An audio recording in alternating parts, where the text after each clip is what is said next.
Saudara-saudari, hari ini kita dibawa kembali ke dua gunung yang berbeda. Gunung Sinai, tempat Allah menampakkan diri dalam kedahsyatannya, dan gunung rohani, di mana Yesus mengajar para muridnya dalam perumpamaan.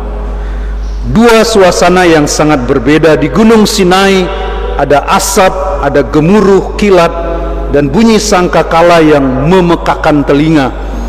Semua umat gemetar, bahkan gunung itu sendiri digambarkan seperti bergetar. Dan Musa dipanggil naik sebagai satu-satunya yang boleh mendekat. Mengapa? Karena Allah itu kudus, tidak bisa dijamah sembarangan. Setiap yang mau mendekat harus disucikan. Dan ini adalah gambaran pewahyuan Allah dalam kebesaran dan kekudusannya. Allah tidak bisa dipermainkan, kehadirannya menggoncangkan. Tetapi dalam Injil hari ini kita melihat bentuk pewahyuan yang lain. Yesus duduk dan berbicara dalam perumpamaan. Lembut, sederhana, tapi membingungkan bagi banyak orang. Para murid bahkan bertanya, "Mengapa engkau berbicara kepada mereka dalam perumpamaan?" Dan Yesus menjawab dengan jujur, karena tidak semua orang bisa menerima rahasia kerajaan surga.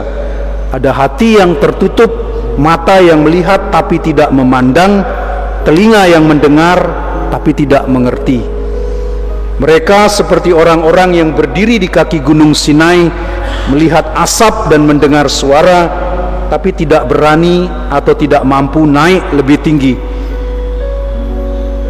Saudara-saudari, apakah ini berarti Allah kita Allah yang pilih kasih? Tidak, karena justru pewahyuan Allah selalu menunggu tanggapan. Yang dibutuhkan bukan kecerdasan, bukan status, bukan kekuatan. Yang dibutuhkan adalah hati yang terbuka dan menyucikan diri. Dalam terang dua bacaan hari ini kita melihat satu pola ilahi. Allah menyatakan dirinya, tetapi ia juga menyaring siapa yang benar-benar siap menyambutnya. Di Sinai hanya Musa yang bisa naik. Di Galilea hanya para murid sejati yang diberi karunia memahami. Allah tidak menampakkan diri kepada orang yang merasa tidak butuh. Ia tidak menyodorkan dirinya secara vulgar. Ia mengundang kita naik. Ia menunggu hati yang bersih, yang rendah hati, dan yang mau mendengarkan.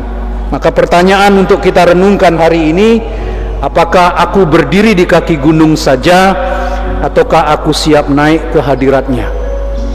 Apakah aku hanya mendengar kata-kata Yesus, ataukah aku sungguh menangkap suara kasihnya yang tersembunyi?